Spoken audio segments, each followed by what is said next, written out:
Bienvenue dans Glory to God. Frères et sœurs en Christ, chaque fois que je me réveille le matin, il y a une pensée qui ne manque jamais de fortifier mon cœur et d'élever mon esprit. J'ai Jésus. Peu importe ce que j'affronte, peu importe ce que hier a apporté, peu importe ce que demain pourra amener, cette vérité est inébranlable. Je n'ai peut-être pas toutes les réponses. Je n'ai peut-être pas une santé parfaite, des finances abondantes ou une vie sans défi. Mais j'ai Jésus. Et parce que j'ai Jésus, je sais au plus profond de moi que je vais bien.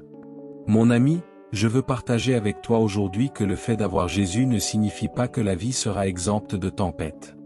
Cela ne signifie pas que la route sera toujours lisse. Cela ne signifie pas que la douleur, la perte ou les luttes ne viendront jamais. Mais cela signifie que peu importe ce qui arrive, tu ne marches jamais seul à travers tout cela. Cela signifie que tu portes en toi une espérance qu'on ne peut pas voler, une force qu'on ne peut pas briser, et un amour qui ne te laissera jamais partir. L'apôtre Paul a dit dans Philippiens 4 verset 13. « Je puis tout par Christ qui me fortifie. » Réfléchis à cela. Paul ne parlait pas à partir d'une vie facile. Il a écrit ces paroles alors qu'il endurait des épreuves, la prison, la persécution et la souffrance. Et pourtant, il déclara avec audace que Christ était sa force. Il avait Jésus, et cela suffisait. Quand je murmure les mots « j'ai Jésus », je rappelle à mon âme sa véritable identité. Avoir Jésus, c'est savoir que tu es aimé, choisi, pardonné et en sécurité. Le monde pourrait mesurer ta valeur par tes performances, par ce que tu produis ou par ce que tu possèdes. Mais Jésus te définit par son amour. Il ne te voit pas à travers le prisme de tes échecs, ni même de tes réussites, mais à travers l'œuvre accomplie de la croix. Quand tu as Jésus, tu n'es plus défini par la honte, les regrets ou le rejet. Tu es défini par la grâce. Et mon ami, peut-être que tu as porté le poids d'essayer d'être fort pour tous ceux qui t'entourent. Peut-être que tu affiches un visage courageux alors qu'à l'intérieur, tu as l'impression de t'effondrer. Puis-je te rappeler ce que Jésus a dit à Paul dans 2 Corinthiens 12 verset 9 ? « Ma grâce te suffit, car ma puissance s'accomplit dans la faiblesse. » Avoir Jésus ne signifie pas que tu ne ressens jamais la faiblesse. Cela signifie que lorsque tu es faible, il intervient avec sa force. Cela signifie que tu n'as pas besoin de tout porter sur tes épaules. Tu peux te reposer dans sa force, sachant qu'il te tient dans la paume de sa main. Pense aux tempêtes de la vie. Jésus n'a jamais promis que les tempêtes ne viendraient pas. En fait, il a dit le contraire dans Jean 16 verset 33. Dans ce monde, vous aurez des tribulations, mais prenez courage. J'ai vaincu le monde. La présence des tempêtes n'est pas l'absence de l'amour de Dieu. Au milieu de la tempête, Jésus est la paix qui apaise ton cœur. Souviens-toi des disciples dans la barque, terrifiés tandis que les vents et les vagues s'abattaient sur eux. Jésus se leva, menaça la tempête et il y eut un grand calme. Parfois, il apaise la tempête autour de nous. D'autres fois, il apaise la tempête en nous. Dans tous les cas, quand tu as Jésus, tu as une paix qui surpasse toute intelligence. Il y a des jours où l'avenir semble incertain, où le chemin devant toi paraît flou. Mais avec Jésus, l'espérance est toujours vivante. Sa résurrection est la preuve que même quand tout semble mort, l'histoire n'est pas terminée. Romains 8h31 nous rappelle, « Si Dieu est pour nous, qui sera contre nous ?» Avec Jésus, tu n'es jamais prisonnier de ton passé. Avec Jésus, ton demain est rempli de promesses. Avec Jésus, il y a toujours une raison d'espérer, même dans la nuit la plus sombre. Parce que le matin arrive, et la joie se lèvera de nouveau. Et peut-être l'un des plus grands trésors est celui-ci, avoir Jésus, c'est ne jamais marcher seul. Hébreux 13h5 déclare sa promesse, « Je ne te délaisserai point et je ne t'abandonnerai point. » Les amis peuvent partir, la famille peut mal te comprendre, les circonstances peuvent changer, mais Jésus est constant. Il est plus proche que ton souffle. Il est présent dans tes victoires comme dans tes défaites, dans tes rires comme dans tes larmes. Il est l'ami qui ne se détourne jamais, le berger qui guide toujours, et le sauveur qui aime sans cesse. Permets-moi de partager une réflexion personnelle. Il y a eu des saisons dans ma vie où je me suis senti complètement accablé. Des moments où les finances étaient serrées, les relations tendues, et mon esprit lourd de peur. Dans ces moments-là, l'ennemi murmurait, « Tu es seul. Tu n'y arriveras pas. Tu n'es pas assez. » Mais alors que je m'agenouillais dans la prière, l'Esprit de Dieu me rappelait doucement, tu as Jésus. Et soudain, le poids s'est allégé. Mes circonstances ont-elles changé instantanément? Pas toujours. Mais mon cœur, lui, a changé. La paix est venue. L'espérance est revenue. La force s'est levée. Parce qu'avoir Jésus, c'est avoir tout ce dont tu as besoin. Le psaume 23 verset 1 dit, « L'Éternel est mon berger, je ne manquerai de rien. » Cela ne signifie pas que tu auras tout ce que tu désires. Cela signifie que tu ne manqueras jamais de ce dont tu as vraiment besoin. Jésus est suffisant. Il est ton berger, te guidant pas à pas, veillant à ce que tu ne t'égares jamais du chemin qu'il a tracé pour toi. Alors, que signifie réellement commencer ta journée en déclarant « J'ai Jésus » ? Cela signifie que tu entres sur ton lieu de travail avec confiance, sachant que ta valeur ne vient pas de l'approbation de ton patron, mais de Christ. Cela signifie que tu élèves tes enfants avec patience, sachant que l'amour de Jésus coule à travers toi. Cela signifie que tu affrontes l'incertitude financière, non pas avec désespoir, mais avec confiance en ce Dieu qui a fourni la manne dans le désert et qui peut encore pourvoir pour toi aujourd'hui. Cela signifie que tu regardes les tempêtes autour de toi et que tu dis encore, « Je vais bien parce que j'ai Jésus. » Et ce matin, je veux que tu rendes cela personnel. Dis-le à voix haute avec moi. J'ai Jésus. Je vais bien. Laisse-le s'enraciner profondément dans ton âme. Laisse-le noyer chaque mensonge de l'ennemi. Laisse-le te rappeler qu'aucun diagnostic, aucune déception, aucune trahison et aucune tempête ne peuvent enlever cette vérité.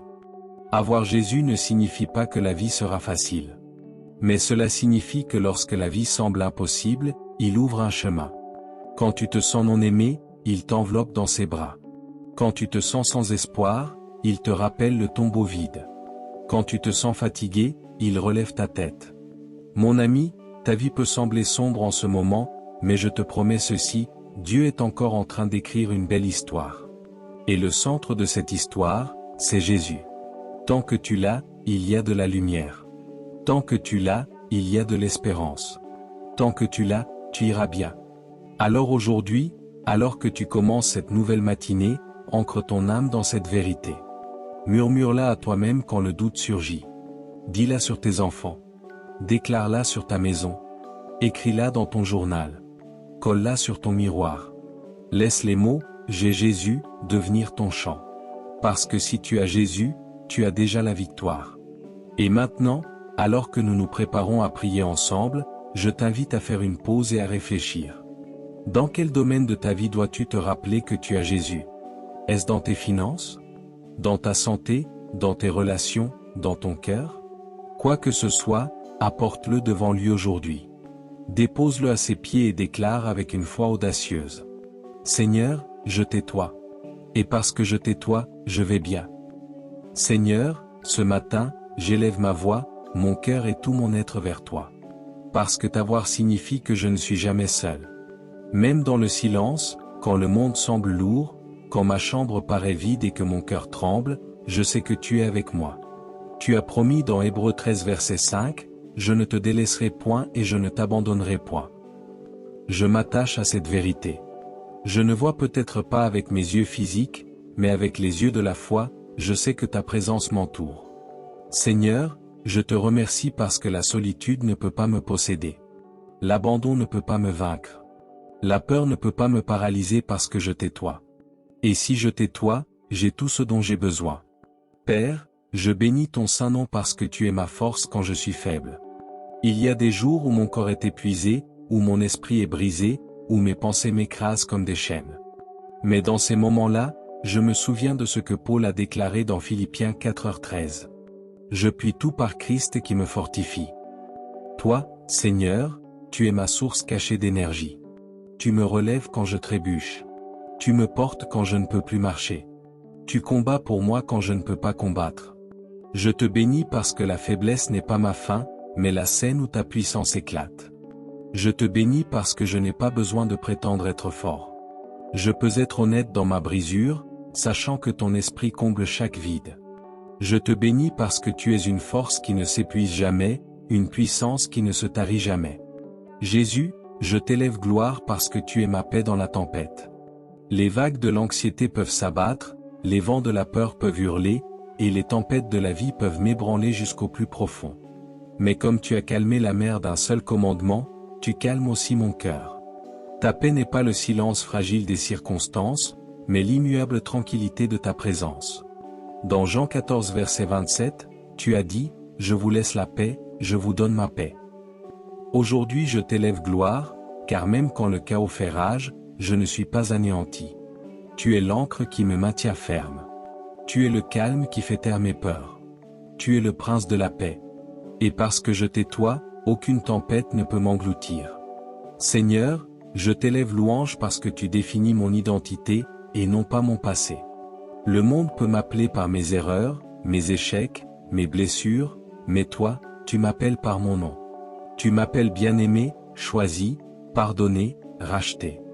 2 Corinthiens 5h17 déclare, « Si quelqu'un est en Christ, il est une nouvelle créature.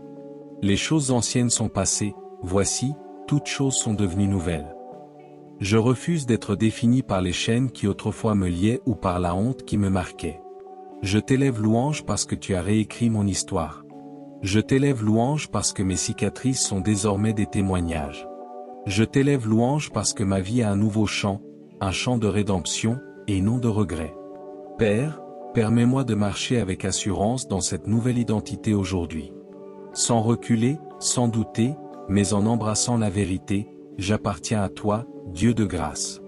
Je te rends grâce parce qu'avec toi mon avenir est assuré. Je ne sais peut-être pas ce que demain me réserve, mais je sais qui tient demain dans ses mains. Je n'ai peut-être pas la clarté pour chaque décision, mais je sais que tes plans sont de me donner un avenir et de l'espérance. Jérémie 29 verset 11. Seigneur, quand la peur de l'inconnu s'infiltre, je me repose dans la sécurité de tes promesses. Tu es l'alpha et l'oméga, le commencement et la fin. Tu es déjà dans mon demain et tu es déjà en train d'ouvrir un chemin. Je te rends grâce parce qu'aucun plan de l'ennemi ne peut saboter tes desseins pour ma vie. Je te rends grâce parce que mon destin n'est pas écrit par hasard, mais par ta main divine. Père, permets-moi de marcher dans ce jour avec l'assurance que tu vas devant moi, que tu marches à mes côtés et que tu me protèges par derrière. Père de miséricorde, je t'honore parce que ton amour ne faillit jamais. L'amour humain peut être changeant. Les gens peuvent promettre puis rompre leurs paroles. Les amis peuvent partir. Les relations peuvent s'effondrer. Mais ton amour demeure inébranlable. Romains 8 versets 38 à 39 déclare que rien ni la mort, ni la vie, ni les anges, ni les démons, ni le présent, ni l'avenir, ni aucune puissance ne peut nous séparer de l'amour de Dieu manifesté en Jésus-Christ. Je t'honore, Seigneur, parce que cet amour est mon fondement. Quand le rejet arrive, ton amour me murmure l'acceptation. Quand le doute s'élève, ton amour me rappelle la croix. Quand je tombe, ton amour me relève. Quand je m'égare, ton amour m'appelle à revenir. Seigneur, je t'honore de mes lèvres. Mais plus encore, permets-moi de t'honorer par ma vie. Que mon obéissance soit la preuve de mon amour pour toi, comme ta fidélité est la preuve de ton amour sans fin pour moi. Jésus, mon berger, je t'adore parce que tu es mon berger et mon guide. Jésus, mon berger, je t'adore parce que tu es mon berger et mon guide. Le psaume 23h résonne dans mon cœur, l'Éternel est mon berger, je ne manquerai de rien. Tu me conduis près des eaux paisibles. Tu restaureras mon âme. Tu me guides dans les sentiers de la justice, à cause de ton nom. Seigneur, dans un monde de confusion, tu es ma boussole. Dans une vallée d'incertitude, tu es mon bâton et ma houlette. Je t'adore parce que je n'ai pas besoin de naviguer dans la vie à l'aveugle. Je n'ai pas besoin de tout comprendre par moi-même. Tu vas devant moi, traçant le chemin. Tu marches à mes côtés, veillant à ce que je ne trébuche pas. Tu viens derrière moi, me protégeant de ce que je ne peux pas voir. Tu es le bon berger qui donne sa vie pour les brebis. Je t'adore, Seigneur, non seulement pour ce que tu donnes, mais pour qui tu es, fidèle, doux, protecteur, sage et aimant. Et pourtant, Père, alors que je déclare ces vérités, je t'adresse aussi une demande audacieuse. Accorde-moi la grâce de les vivre pleinement aujourd'hui. Ne permets pas que ma prière ne soit que des paroles vides, mais qu'elle devienne la réalité de ma marche. Quand je dis que je ne suis jamais seul, rappelle-moi par ton esprit que je suis réellement entouré. Quand je déclare que tu es ma force, aide-moi à ne pas dépendre de ma propre puissance.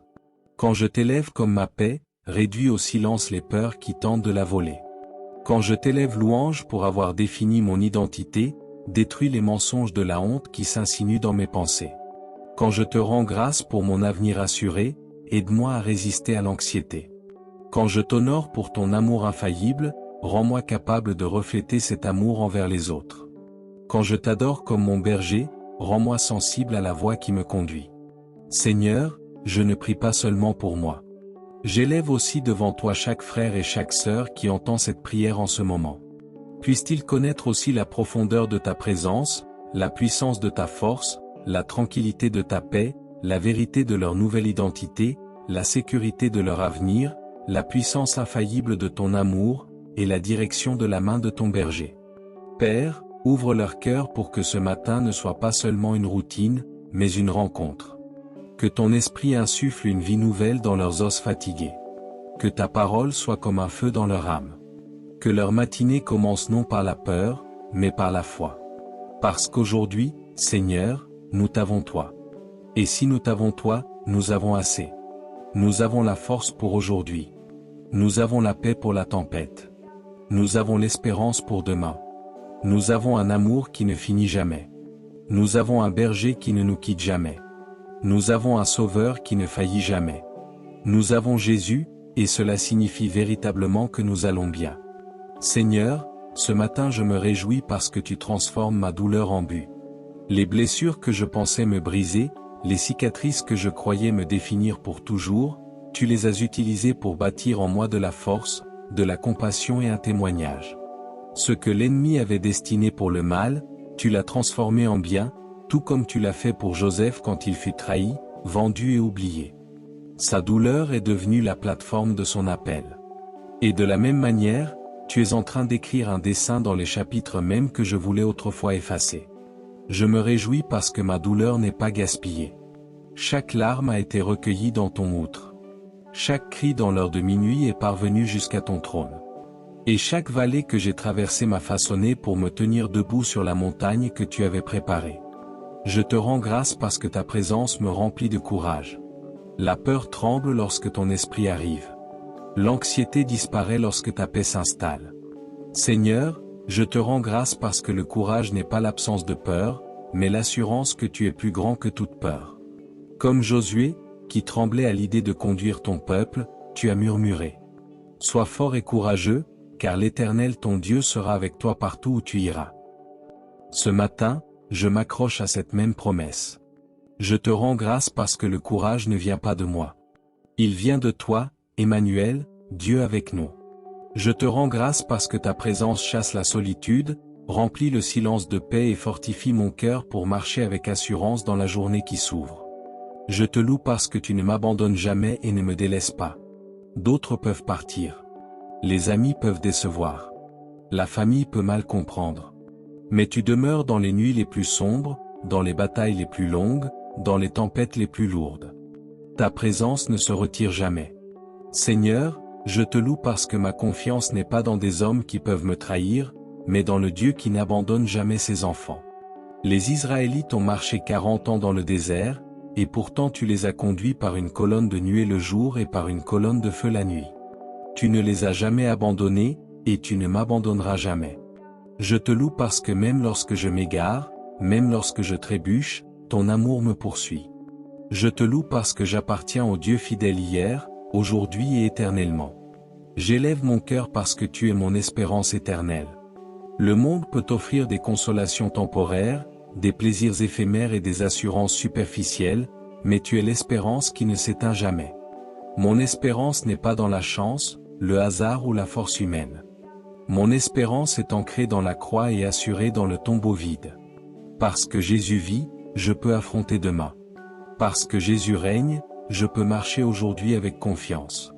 J'élève mon cœur même lorsqu'il est lourd. Même lorsqu'il est douloureux. Parce que mon espérance éternelle ne repose pas sur ce que je ressens, mais sur qui tu es. Tu es le Dieu qui a promis que la souffrance dure une nuit, mais que la joie vient le matin. Tu es le Dieu qui a promis que la gloire surpassera chaque épreuve. Seigneur, j'élève mon cœur parce qu'en toi mon histoire n'est pas terminée. Mon avenir n'est pas sombre et mon espérance est éternelle. Je t'honore parce que ta grâce me couvre chaque jour. Chaque matin je me réveille non parce que je le mérite, mais parce que ta miséricorde est nouvelle. Je n'ai peut-être pas toutes les richesses du monde, mais j'ai le roi des rois qui vit en moi. Je n'ai peut-être pas les applaudissements des hommes, mais j'ai l'approbation du ciel. Je n'ai peut-être pas la clarté pour chaque pas, mais j'ai celui qui dirige mes pas. Seigneur Jésus, tu es mon tout en tout. Avec toi, je ne manque de rien. Avec toi, j'ai une paix qui surpasse toute intelligence, une joie qu'on ne peut pas voler, et une espérance qui ne mourra jamais. Et ensemble, nous terminons cette prière avec une déclaration audacieuse. Jésus, tu es notre berger, notre sauveur, notre roi, notre tout. Nous t'honorons. Nous t'exaltons et nous mettons en toi toute notre confiance. Au nom puissant de Jésus nous prions. Amen. Que signifie personnellement pour toi aujourd'hui dire « J'ai Jésus » ? Est-ce seulement une phrase que tu répètes ou est-ce une vérité qui ancre ton âme ? Quand tu murmures ces mots « J'ai Jésus », tu déclares que peu importe ce que tu affrontes, tu n'es jamais abandonné, jamais oublié, et jamais sans puissance. Crois-tu vraiment qu'il est suffisant pour te soutenir dans ta lutte actuelle ? Peut-être que tu t'es réveillé avec de l'anxiété au sujet de tes finances, de ta santé ou de tes relations. Peut-être qu'il y a une tempête qui fait rage dans ton cœur et que personne d'autre ne peut voir. Mais là, au milieu des questions, au milieu de la douleur, sa voix murmure encore, « Ma grâce te suffit ». Avoir Jésus, c'est avoir celui qui tient l'univers dans ses mains et qui pourtant te tient aussi tout près. Vis-tu comme quelqu'un qui porte son espérance et sa paix dans le monde ? Avoir Jésus n'est pas seulement une consolation. C'est un appel. Tu es appelé à être une lumière, à apporter sa présence dans ton lieu de travail, ta famille, ta communauté. Quand les autres verront ta paix dans la tempête, ils demanderont d'où elle vient. Et tu pourras dire avec assurance, « J'ai Jésus ». Aujourd'hui, ne te contente pas de le dire, vis-le. Entre dans chaque pièce avec espérance. Fais face à chaque défi avec courage. Réponds à chaque peur par la foi. Et lorsque le doute essaiera de s'élever, déclare encore, « Je vais bien. J'ai Jésus ». Que tu commences cette journée avec espérance et force, sachant que si tu as Jésus, tu as véritablement tout ce dont tu as besoin. Que sa paix remplisse ton cœur, que sa force te soutienne et que son amour te guide aujourd'hui et toujours. Merci d'avoir écouté. Je vous envoie à tous mes bénédictions. Amen. La gratitude multiplie ce que vous possédez déjà. Lorsque vous remerciez Dieu, vous ouvrez la porte pour qu'encore plus de bénédictions viennent. Chaque cœur reconnaissant devient un terrain fertile pour la croissance. Les plaintes ferment les portes, mais la gratitude les ouvre grand. Une personne reconnaissante porte la lumière dans les lieux sombres. La reconnaissance ne dépend pas de ce que vous voyez, mais de qui est Dieu. Quand vous choisissez de remercier Dieu avant même que la bénédiction n'arrive, vous manifestez une foi qui attire son abondance. Mes amis, l'action de grâce n'est pas un acte saisonnier, c'est un principe spirituel. Elle déplace votre regard du manque vers la provision. Elle rappelle à votre âme que toute chose bonne vient de Dieu. Il y a de la puissance dans un cœur reconnaissant, et de la paix dans un esprit reconnaissant. Lorsque vous remerciez Dieu pour ce qu'il a déjà fait, il commence à agir dans des domaines que vous n'avez même pas mentionnés. L'action de grâce attire l'attention de Dieu, car c'est le langage de l'humilité. Elle dit, « Seigneur, je sais que sans toi, je ne suis rien. » Et elle dit aussi, « Seigneur, tout ce que j'ai vient de toi. » Cette attitude maintient le flot de vos bénédictions. Elle garde votre esprit doux et votre cœur aligné à la volonté de Dieu. L'Écriture nous rappelle dans Psaume 100 verset 4. Entrez dans ses portes avec des actions de grâce, dans ses parvis avec des louanges. Célébrez-le, bénissez son nom. Ce verset montre que la gratitude n'est pas optionnelle. Elle est la porte d'entrée dans la présence de Dieu. Sans action de grâce, vous ne pouvez pas accéder à ses parvis de bénédiction. Quand vous rendez grâce, vous ne faites pas que reconnaître ce que Dieu a fait, vous créez aussi un espace pour qu'il en fasse davantage. La gratitude est le pont entre ce que Dieu a déjà fait et ce qu'il s'apprête à faire. Chaque fois que vous le remerciez, vous multipliez ce qui est déjà entre vos mains. Pensez à un miroir, quand la lumière le touche, le reflet revient encore plus éclatant qu'avant. La gratitude agit de la même manière. Lorsque vous envoyez vos remerciements à Dieu, il reflète sa bonté dans votre vie. Elle magnifie ce qui est déjà présent. Elle vous permet de voir des bénédictions que vous aviez autrefois négligées. Et plus vous le remerciez, plus vous voyez clairement tout ce qu'il a déjà accompli. La reconnaissance transforme la réflexion en révélation, et la révélation en accroissement. Aujourd'hui, je vais vous montrer comment une vraie gratitude devient l'une des clés qui multiplie les bénédictions dans chaque domaine de votre vie. Je vais aussi prier avec vous une prière puissante au nom de Jésus. Alors restez jusqu'à la fin, et ouvrez votre cœur pour recevoir les bénédictions de cette prière. Regardons maintenant cette vérité puissante. La gratitude active la multiplication divine. Mes amis, lorsque vous remerciez Dieu, vous déclenchez une réaction en chaîne spirituelle qui met en mouvement l'accroissement. Cela peut sembler simple de dire « Merci, Seigneur », mais cette phrase porte une autorité. Elle invite Dieu à faire ce qu'aucun effort humain ne pourrait accomplir. Quand vous rendez grâce dans la foi, vous passez de l'addition à la multiplication. Vous vous placez sous un flux ouvert de faveur. Et lorsque la gratitude devient votre rythme de vie, les bénédictions ne viennent plus de façon occasionnelle, elles débordent continuellement. La gratitude est plus que des mots, c'est le reflet d'un cœur qui se souvient d'où viennent les bénédictions. Tout le monde peut dire merci quand la vie est facile, mais la gratitude qui déclenche la multiplication est celle qui reste ferme même dans l'incertitude. Quand vous choisissez d'être reconnaissant pendant l'attente, vous déclarez que votre foi est vivante. Ce genre d'action de grâce attire l'attention du ciel. Elle crée une atmosphère spirituelle où les miracles prennent forme. Le cœur qui demeure reconnaissant dans l'épreuve devient un aimant à bénédiction, parce que la gratitude révèle la confiance, et la confiance libère la récompense. L'Écriture nous rappelle dans 1 Thessaloniciens 5 verset 18. Rendez grâce en toutes choses, car c'est à votre égard la volonté de Dieu en Jésus-Christ. Remarquez qu'il ne dit pas « pour toutes choses », mais « en toutes choses ». Cela signifie que la gratitude ne dépend pas des résultats, mais de la relation. Quand vous remerciez Dieu en toutes circonstances, vous déclarez « Seigneur, tu es digne », même avant que la réponse n'arrive. Cette déclaration seule porte une grande puissance, car la gratitude garde votre cœur ancré quand tout le reste semble incertain. Elle empêche le doute de s'enraciner. Elle vous rappelle que Dieu agit encore, même quand vous ne le voyez pas encore.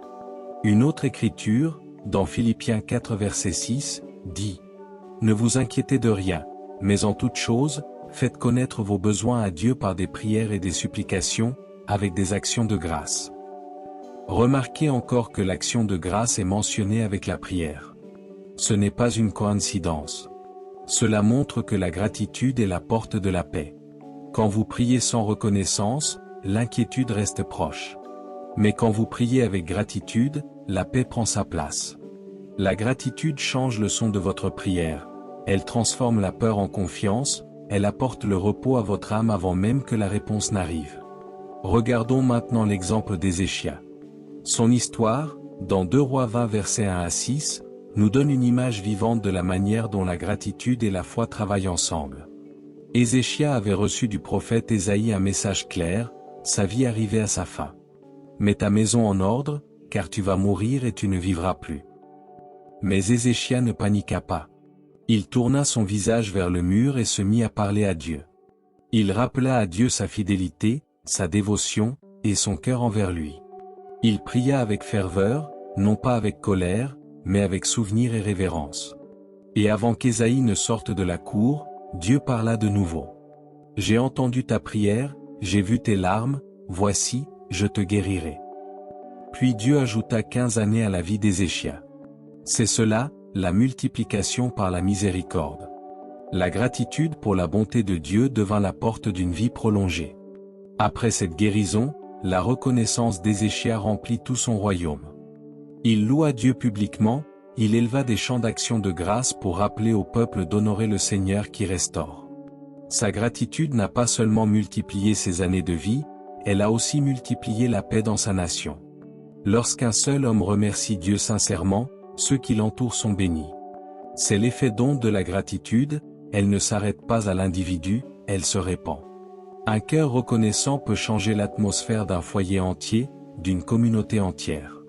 La gratitude accomplit ce que la prière commence. Elle est la touche finale de la foi. Beaucoup de personnes prient, puis s'en vont lorsqu'elles reçoivent leur réponse. Mais la gratitude, elle, scelle la bénédiction. C'est elle qui dit à Dieu, « Je n'ai pas oublié celui qui a rendu cela possible. » Quand Ézéchia loua Dieu, il reconnut que chaque jour supplémentaire venait de la main de Dieu. Voilà pourquoi la gratitude est puissante, elle empêche les bénédictions de fuir, elle garde les miracles protégés. Une personne reconnaissante ne peut pas perdre ce qu'elle reconnaît comme un don. Mes amis, la gratitude corrige aussi votre vision. Elle vous apprend à voir ce qui fonctionne déjà au lieu de ce qui manque.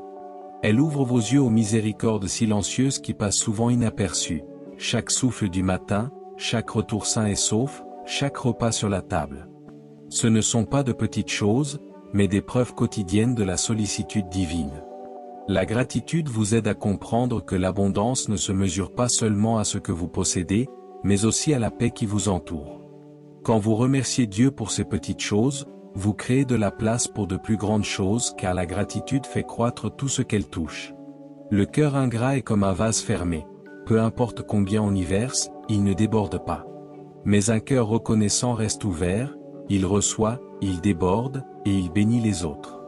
La gratitude garde votre esprit clair, elle enlève l'envie et la jalousie, elle réduit au silence la comparaison avant qu'elle ne devienne un poison. Quand vous remerciez Dieu pour votre part, vous fermez la porte à l'amertume. Vous trouvez le repos dans son calendrier et vous faites confiance à son plan. Et lorsque votre esprit demeure dans la gratitude, vous devenez un terrain fertile pour la bénédiction. La gratitude vous aligne aussi avec l'ordre divin. Quand vous êtes reconnaissant, vous marchez au rythme de la grâce. Vous cessez de forcer ce que Dieu a déjà promis. Vous cessez de douter de son rythme. Au contraire, vous apprenez à vous reposer dans sa bonté et ce repos produit la fécondité. Vous ne courez plus après les bénédictions, elles viennent à votre rencontre. L'âme reconnaissante marche dans la paix. Pendant que d'autres courent dans la panique, la gratitude produit une assurance tranquille que Dieu n'a pas oubliée. Chaque fois que vous rendez grâce, quelque chose bouge dans l'invisible. La paix se multiplie, la foi se fortifie, l'espérance se renouvelle. Même votre perspective change. Vous commencez à voir le potentiel dans les problèmes, à percevoir l'attente non comme une punition, mais comme une préparation. Vous commencez à vous attendre à ce que Dieu agisse à nouveau, parce que votre mémoire est remplie de ce qu'il a déjà accompli. Voilà comment l'action de grâce devient une arme contre le doute, elle multiplie ce qui est bon et diminue ce qui vous pèse. Lorsque vous choisissez de remercier Dieu chaque jour, vos paroles créent une atmosphère de bénédiction. La gratitude porte un son et ce son attire la faveur. Même votre ton de voix commence à porter de la lumière. La paix s'installe dans vos pensées, et les gens autour de vous remarquent la différence. Une personne reconnaissante apporte le calme là où il y avait la confusion, la foi là où il y avait la peur, et la vie là où il y avait la lourdeur. Voilà ce que fait la gratitude, elle multiplie tout ce qu'elle touche. Et c'est ainsi que la gratitude active la multiplication divine. Ce n'est pas un moment, c'est un état d'esprit.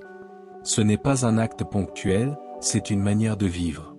Lorsque vous remerciez Dieu de manière constante, vous invitez l'accroissement de manière continue. Vos bénédictions se multiplient parce que votre cœur reste ouvert.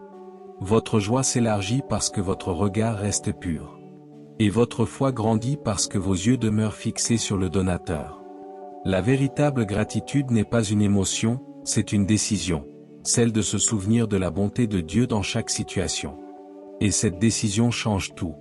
Concentrons-nous maintenant sur cette vérité suivante. La gratitude transforme le manque en abondance. Mes chers amis, lorsque vous remerciez Dieu pour ce que vous avez déjà, vous l'invitez à souffler l'accroissement sur cela. Beaucoup attendent l'abondance avant de rendre grâce, mais dans le royaume de Dieu, c'est la reconnaissance qui produit l'abondance. Un cœur reconnaissant multiplie ce qui semble petit et fortifie ce qui semble faible. Quand vous êtes reconnaissant pour ce qui est entre vos mains, vous préparez le terrain pour que les miracles prennent forme. Car la gratitude ne vous laisse jamais vide. Elle prend ce qui paraît limité et le transforme en plus que suffisant. La gratitude commence par la reconnaissance. Vous ne pouvez pas multiplier ce que vous ignorez, mes amis. Quand vous prenez le temps de remarquer ce que Dieu a déjà fait, vous activez le principe de conscience divine. Cette conscience ranime la foi. Elle rappelle à votre cœur que si Dieu vous a déjà fait traverser auparavant, il peut le faire encore. Une personne reconnaissante n'a pas besoin d'une situation parfaite pour remercier. Elle a appris que la gratitude ne repose pas sur ce qu'elle tient, mais sur celui qui la tient. Lorsque vous vivez avec cette compréhension, la paix devient votre ancre et le contentement votre partage. Vous cessez de mesurer votre vie par ce qui vous manque, et vous commencez à vous réjouir de ce qui demeure. L'Écriture nous rappelle dans Psaume 103 versets 1 à 2. « Mon âme, bénis l'Éternel. Que tout ce qui est en moi bénisse son saint nom. Mon âme, bénis l'Éternel, et n'oublie aucun de ses bienfaits. » La gratitude commence dans le souvenir. Vous ne pouvez pas bénir Dieu tout en oubliant ce qu'il a fait. Chaque fois que vous vous rappelez sa fidélité, la force renaît. C'est un rappel que vous n'êtes pas oublié. La reconnaissance vous reconnecte à la mémoire de la bonté divine. Elle redonne une perspective à votre parcours et restaure la paix dans votre esprit. La gratitude vous garde stable quand tout autour semble instable. Dans 2 Corinthiens 9 verset 11, il est écrit: « Vous serez enrichis à tous égards pour toute espèce de libéralité, laquelle, par notre moyen, fera offrir à Dieu des actions de grâce. » Cela signifie que l'action de grâce ne suit pas seulement la bénédiction, elle la fait couler. Quand vous êtes reconnaissant, vous devenez un canal par lequel la générosité circule. Vous cessez d'être un collectionneur et devenez un distributeur de grâce. Dieu multiplie à travers des mains reconnaissantes. Le cœur ouvert devient un vase ouvert, et tout ce qui le traverse croît en puissance et en but. Plus vous remerciez Dieu, plus il peut vous confier de l'abondance, car la gratitude empêche l'accroissement de devenir orgueil. Elle garde votre cœur humble et vos motivations pures. Regardons maintenant une histoire peu commune dans 1 Roi 4 versets 1 à 7. La veuve de l'un des prophètes vint trouver Élisée en disant que ses créanciers allaient prendre ses 2 fils. Elle n'avait plus rien, sauf un petit pot d'huile. Élisée lui dit d'aller emprunter des vases vides chez ses voisins, et de ne pas en prendre seulement quelques-uns. Elle obéit, puis elle commença à verser. L'huile coula jusqu'à ce que chaque vase soit plein, puis elle s'arrêta. Ce miracle nous enseigne une vérité intemporelle: sa gratitude pour ce qu'elle possédait encore est devenue la porte de l'accroissement. Elle n'a pas méprisé son petit pot d'huile. Elle l'a utilisé avec foi et reconnaissance. Et en retour, Dieu a multiplié ce qu'elle avait honoré. La gratitude agit de la même manière aujourd'hui. Lorsque tu remercies Dieu pour le petit pot que tu tiens dans ta main, il remplit ta vie d'abondance. La gratitude est l'opposé de la plainte. Se plaindre amplifie le manque, tandis que la reconnaissance amplifie la bénédiction. Chaque fois que tu te plains, tu entraînes ton cœur à voir ce qui manque. Mais lorsque tu rends grâce, ton esprit commence à remarquer ce qui est déjà présent, et ce que tu remarques s'amplifie. La gratitude réoriente ton attention. Elle t'éloigne de la mentalité de manque pour t'amener dans la suffisance. Elle enseigne à ton esprit à dire: « Je n'ai peut-être pas tout ce que je désire, mais j'ai assez pour que Dieu agisse. » Et cette confession libère la créativité divine. Dieu commence à multiplier les idées, les opportunités et la faveur autour de celui qui reste reconnaissant. La gratitude est aussi un acte de partenariat. Lorsque tu remercies Dieu pour ce que tu as, tu lui montres qu'il peut te confier ce qui vient ensuite. Celui qui honore la semence reçoit la moisson. Celui qui valorise la petite porte reçoit un plus grand accès. La gratitude maintient la croissance parce qu'elle garde ton cœur pur. Si Dieu donnait davantage à un cœur plaintif, il ne se sentirait jamais satisfait. Mais lorsqu'il bénit un cœur reconnaissant, la joie se multiplie et la foi devient plus forte. Le croyant reconnaissant porte toujours une paix que l'on ne peut expliquer. Il comprend que chaque don a un but. Il sait que l'abondance n'est pas aléatoire, elle est relationnelle. Mes chers amis, la gratitude change aussi ta manière de parler. Tes paroles créent ton atmosphère. Quand ta bouche est remplie de reconnaissance, ton environnement commence à refléter ce son. La joie entre dans les pièces où la gratitude habite. La paix entre dans les foyers où la reconnaissance est proclamée. Chaque parole de remerciement devient une invitation pour Dieu à demeurer près de toi. C'est pourquoi la gratitude doit être quotidienne, et non saisonnière. Elle doit devenir une partie de ton rythme de vie. Quand tu commences ta matinée par la reconnaissance, tu fortifies ta fondation pour la journée. Et lorsque tu termines la nuit par la reconnaissance, tu te reposes dans la sécurité de sa fidélité. Ce rythme produit la stabilité dans ton esprit. La gratitude construit aussi la foi pour l'invisible. Elle t'entraîne à remercier Dieu pour ce qui est en route, et pas seulement pour ce qui est déjà arrivé. Ce genre de foi est audacieux. Il dit, « Seigneur, même si je n'ai pas encore vu le tableau complet, je sais déjà que tu es bon. » Quand tu remercies Dieu à l'avance, tu mets en mouvement des bénédictions qui attendaient ton accord. La gratitude devient alors le langage de l'attente. Elle te fait passer de l'attente à la réception. Elle déplace ton cœur de l'inquiétude vers l'adoration. Et c'est dans l'adoration que la multiplication commence. Chaque mot de reconnaissance devient une semence qui grandit en témoignage. L'Écriture déclare dans Proverbe 11 verset 25, « L'âme généreuse sera comblée, et celui qui arrose sera lui-même arrosé. » C'est le cycle de l'accroissement divin. Quand tu verses de la gratitude, tu reçois en retour la fraîcheur. Quand tu rends grâce, tu attires davantage de raisons d'être reconnaissant. C'est un principe divin qui ne faillit jamais. La gratitude et la générosité se nourrissent mutuellement. L'âme reconnaissante ne peut rester vide, et la main généreuse ne peut rester sèche. Ensemble, elles produisent une moisson débordante. Le miracle de la multiplication commence toujours par la reconnaissance. L'huile a coulé quand la veuve a versé. Les vases se sont remplis lorsque la foi a rencontré la reconnaissance. Et ta vie s'élargit quand la foi et la gratitude se rencontrent en toi. Chaque acte de reconnaissance devient une clé qui ouvre quelque chose de plus grand. Ta gratitude crée un mouvement dans l'invisible, et bientôt, ce qui n'était pas suffisant devient plus que suffisant. C'est la puissance de remercier Dieu avant que la bénédiction ne grandisse. Tu n'attends pas de voir l'augmentation, c'est ton remerciement qui l'invite. Et quand elle arrive, tu rends encore grâce, maintenant ainsi le cycle en vie. C'est ainsi que la gratitude transforme le manque en abondance. Ce n'est pas une émotion, c'est une prise de conscience.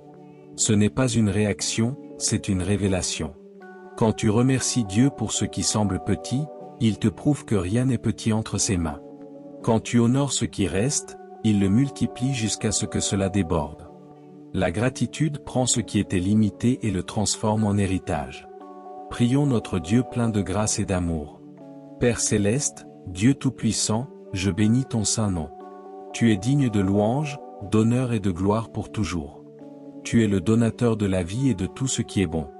Ta miséricorde dure à travers toutes les générations. Merci pour chaque bénédiction que tu as répandue dans ma vie. Merci pour la paix, la protection et la provision quotidienne.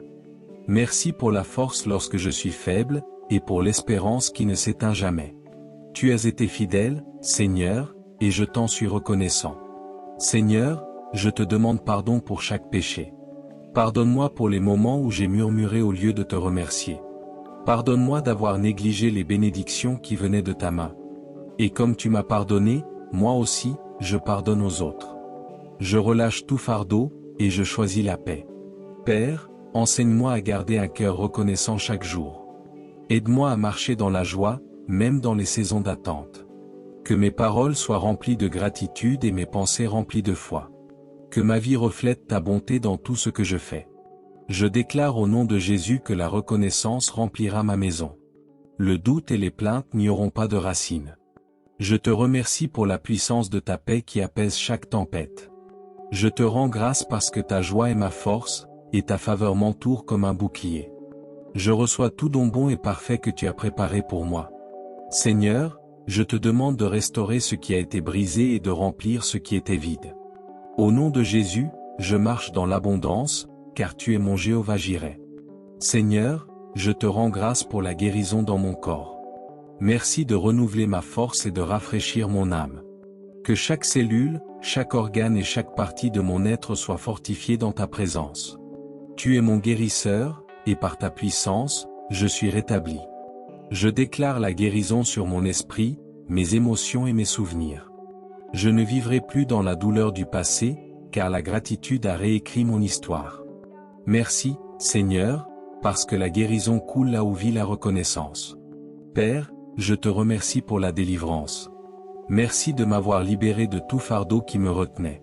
Les chaînes de la peur, de l'anxiété et de la défaite sont brisées au nom de Jésus.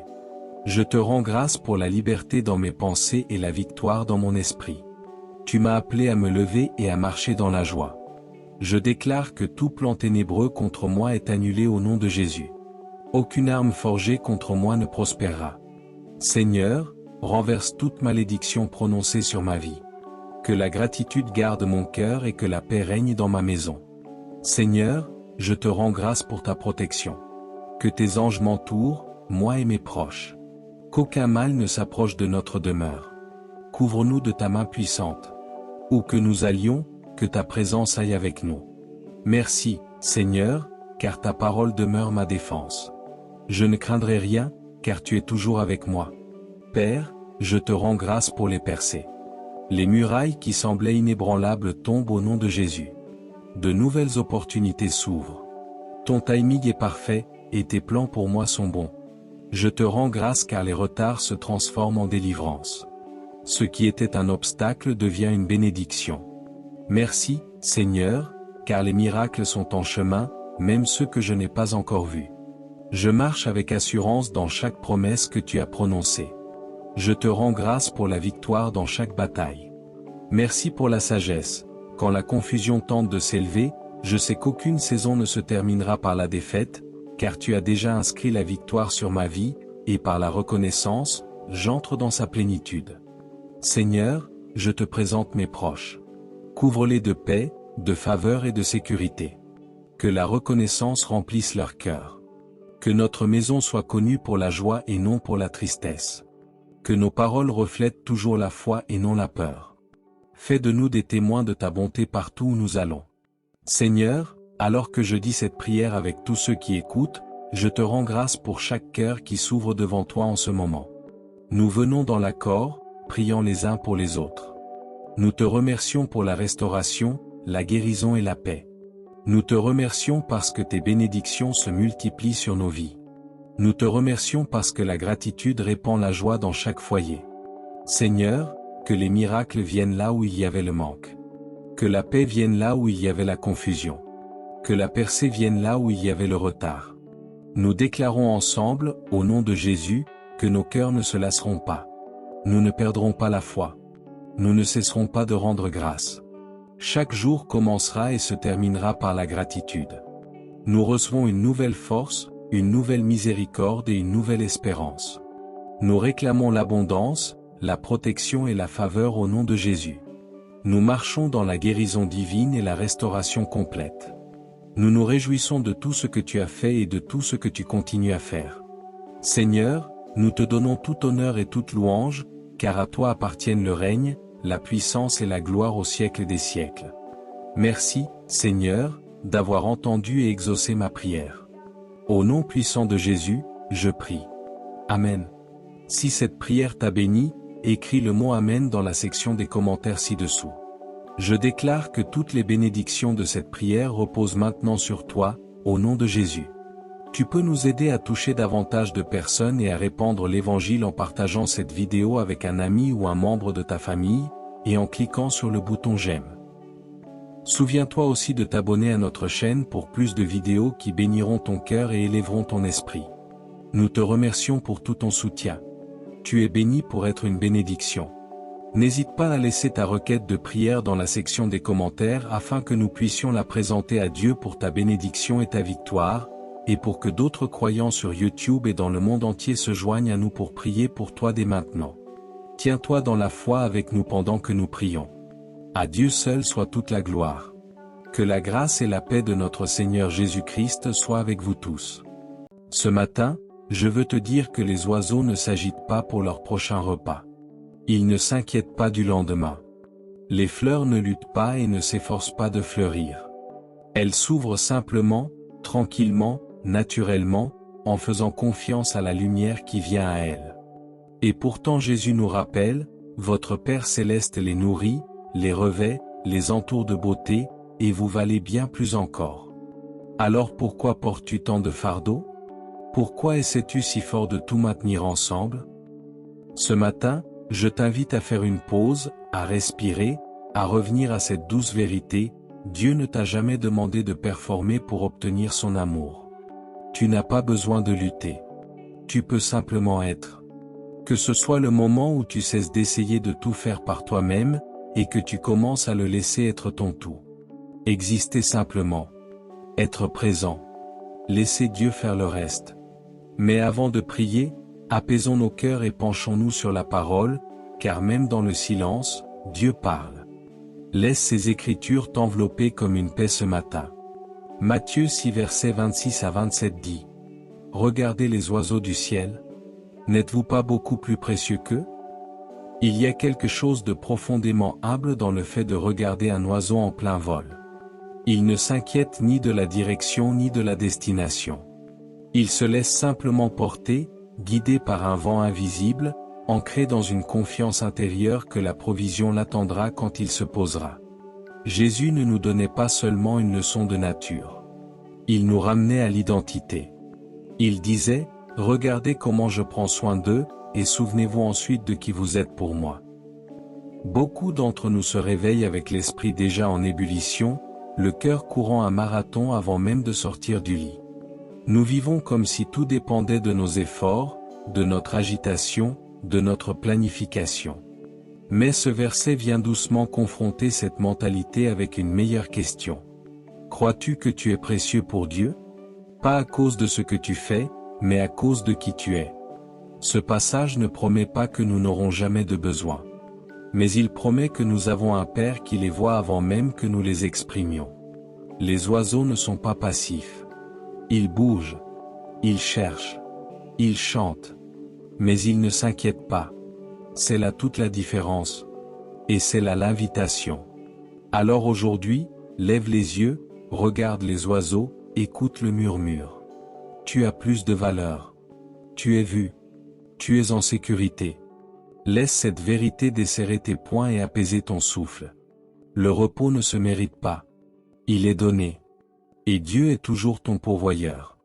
Que ce verset soit plus qu'une consolation. Qu'il soit aussi une correction à nos luttes. Si les oiseaux se contentent du rythme de la grâce, peut-être est-il temps pour nous d'arrêter de mesurer notre valeur par notre rythme, notre productivité ou nos plans.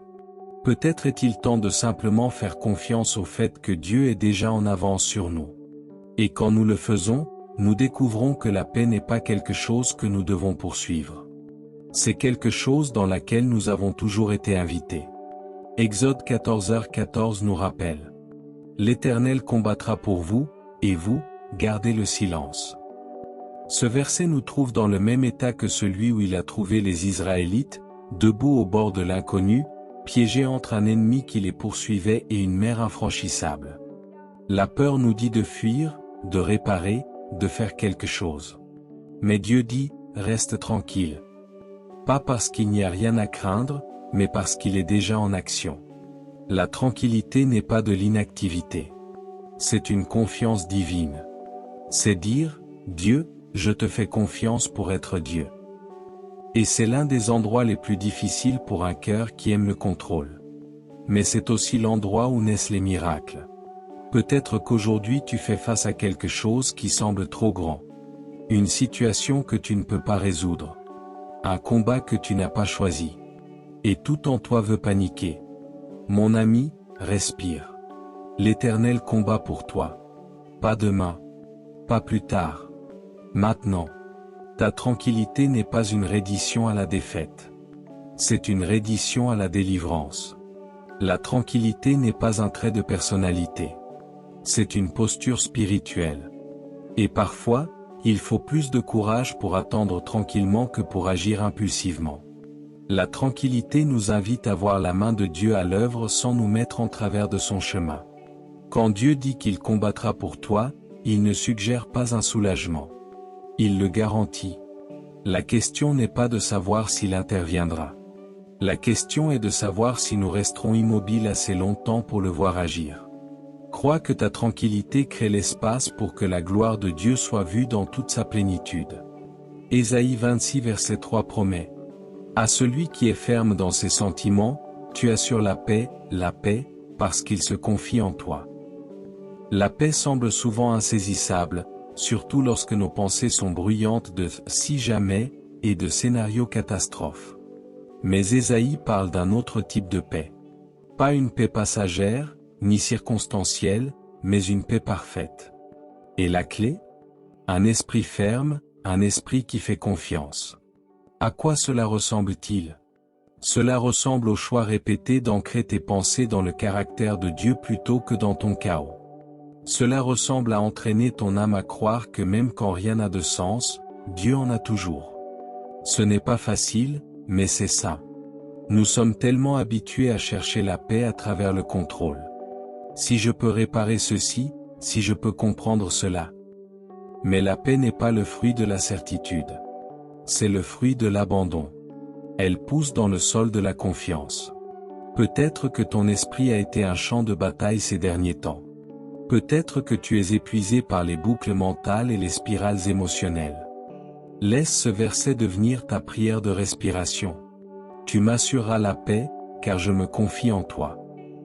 Dis-le quand l'anxiété monte. Dis-le quand le sommeil t'échappe. Laisse la paix tenir ce que tu ne peux pas. Laisse ce verset guider ton rythme. Quand le monde t'attire dans 100 directions, reviens à cette vérité. Dieu, je me confie en toi. Garde-moi dans ta paix. Et à mesure que ton esprit s'apaise, ton cœur le fera aussi, car en présence de la confiance, la peur perd sa puissance. Psaume 23 versets 1 à 2 dit: L'Éternel est mon berger, je ne manquerai de rien. Il me fait reposer dans de verts pâturages. Ces mots sont familiers, mais ne manquent pas le miracle discret. Il me fait reposer. Parfois, nous devons nous rappeler que le repos est une idée de Dieu. Dans un monde qui glorifie l'agitation, Dieu nous invite à la tranquillité. Et parfois, il ne demande pas, il nous y conduit de force. Peut-être que la vie t'a ralenti récemment d'une manière que tu n'avais pas choisie. Maladie, épuisement, transitions inattendues, et tu t'es senti en retard, oublié, ou même puni. Mais si cette pause était en réalité un pâturage? Et si c'était Dieu qui te faisait reposer, non pour t'arrêter, mais pour te restaurer? Le repos n'est pas de la paresse. C'est de l'obéissance. Et dans la tranquillité, le berger est proche. Il ne te presse pas. Il prend soin de toi. Les verts pâturages ne sont pas des lieux de productivité. Ce sont des lieux de présence. Ce verset nous rappelle que parfois notre plus grande force se trouve dans l'abandon. S'allonger n'est pas de la faiblesse. C'est de la sagesse. C'est dire, je te fais confiance pour porter ce que j'ai traîné. Laisse ton cœur fatigué entendre ceci. Tu n'as pas à mériter ton repos. Il est déjà à toi. Le berger a préparé un lieu. Repose-toi. Il t'attend déjà. Et dans sa présence, ce qui semblait être un retard peut devenir ton réajustement sacré. Proverbe 3 versets 5 à 6 nous encourage. Confie-toi en l'Éternel de tout ton cœur, et il aplanira tes sentiers. Nous vivons dans un monde obsédé par le fait de planifier chaque pas, agenda, objectif, échéance, vision à 5 ans. Mais ce verset ne commence pas par la planification. Cela commence avec la confiance. Avec le fait de ne pas s'appuyer sur notre propre compréhension, mais sur celui qui voit l'ensemble du tableau.